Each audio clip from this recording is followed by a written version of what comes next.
What's up, everybody? It's McCollum Productions, and today we're going to be talking about Jack Johnson. Jack Johnson was born in 1878 in Galveston, Texas. And when he was a young man growing up, he worked on the docks out there in Galveston on the Gulf. Once he got a little older, he got into prize fighting to make money. Jack Johnson was 6 foot tall, and he was pretty muscular. And he was very strong, so he had a good build for fighting. One day, Jack Johnson took a prize fight in Texas. He fought a man named Joe Choinsky. After the fight, Texas Rangers came into the ring and immediately arrested both men because prize fighting was illegal in Texas at the time. So every day when they got to jail, they would box in the yard for 3 weeks in front of the cops and the crowd that the cops would bring in. Choinsky, he was a veteran. He was experienced, man. He had been boxing for a while. So while they was in there, he taught Johnson how to throw his punches, how to guard, how to weave, all of that. So he worked with Johnson. And actually, Johnson said that he learned more in those couple weeks with Joe Choinsky in jail than he did the rest of his career on how to fight.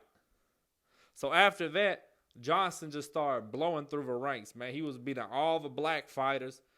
He ended up winning the black heavyweight championship. And he started fighting some white fighters as well. He was beating all the white fighters he was fighting too. So he tried to get a shot at the heavyweight championship of the world, which was a white title at the time. There's a guy named Jim Jeffries. And Jim Jeffries was just wrecking everybody, man.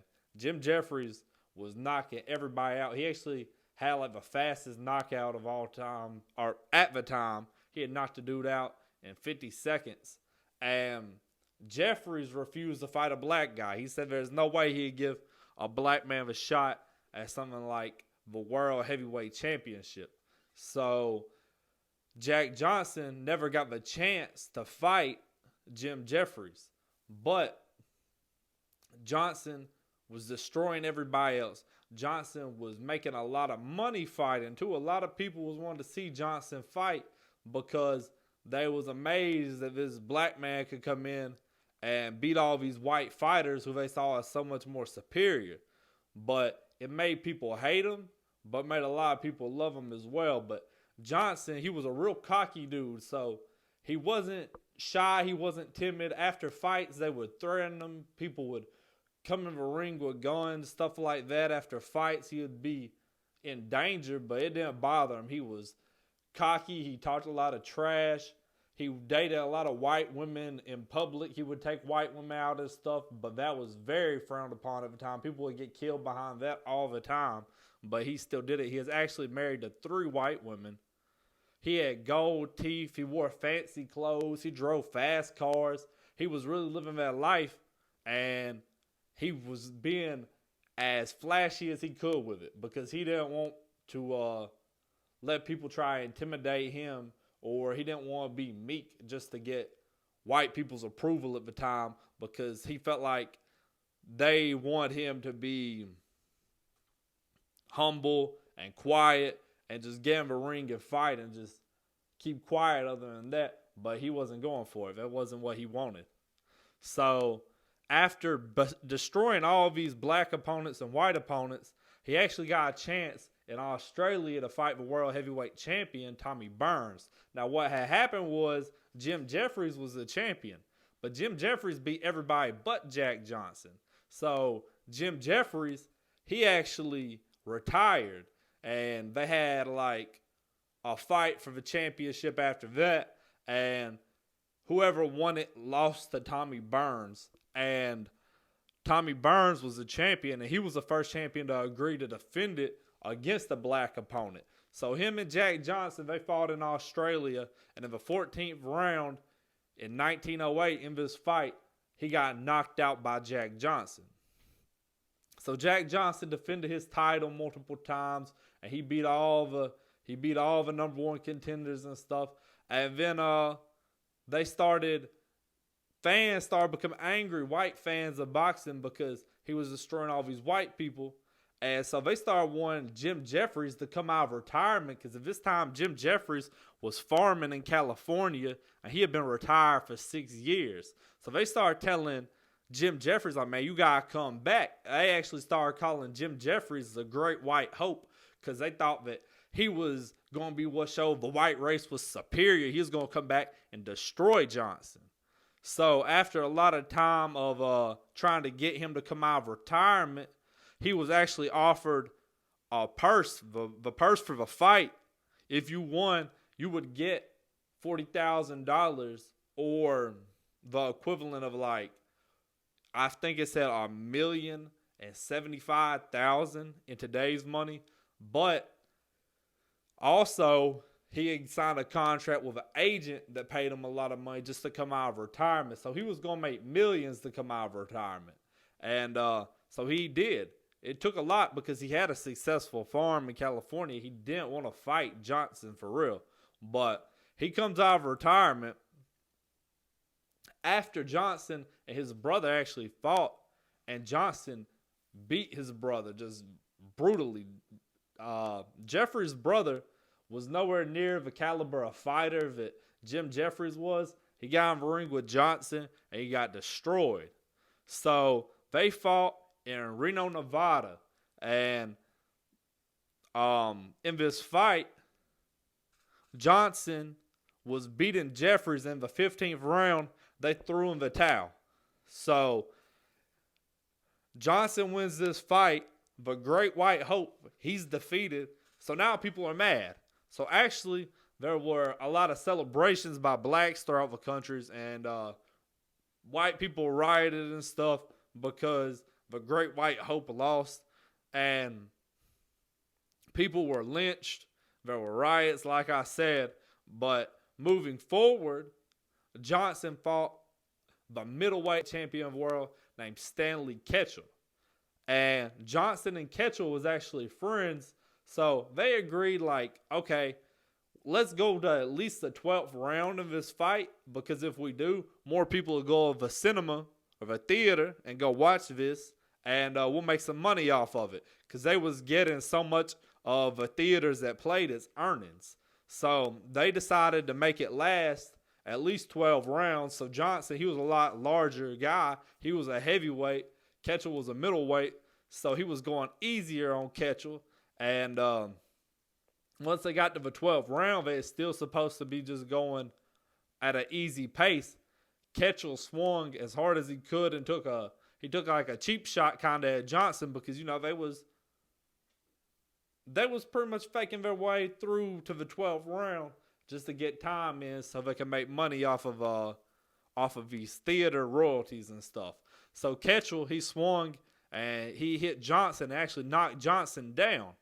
So Johnson got up and he was kind of angry and he immediately knocked Ketchel out. And Ketchel's teeth actually were stuck in Johnson's glove after he hit Ketchel.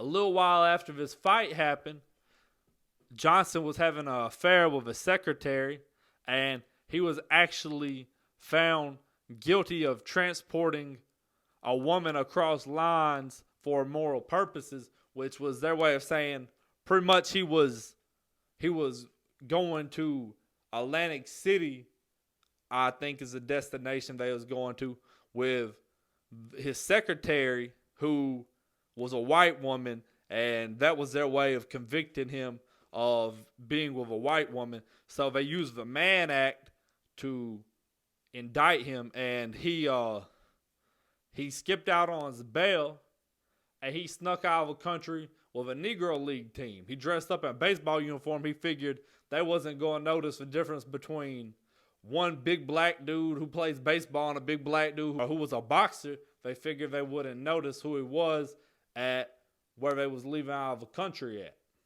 Johnson snuck out of the country, and he lived in exile for 7 years around Europe and Mexico. He continued to fight and make money and travel.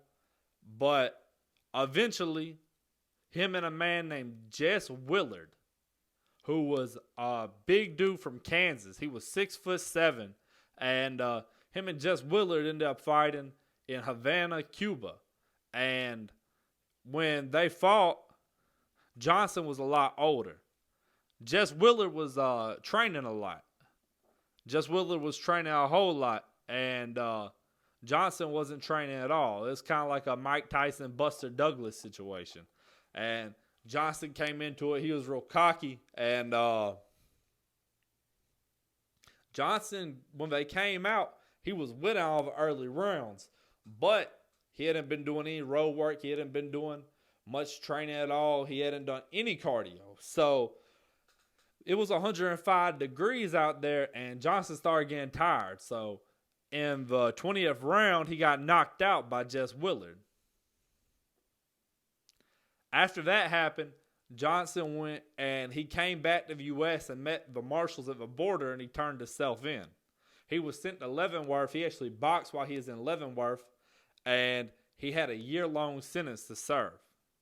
He got out after that, and he continued to fight and do a couple other things, but he never got back to making the money he was making after the Jess Willard fight and after the whole problems of the Mann Act and having to be in exile. He owned a club, but he no longer owned it at the time of his death.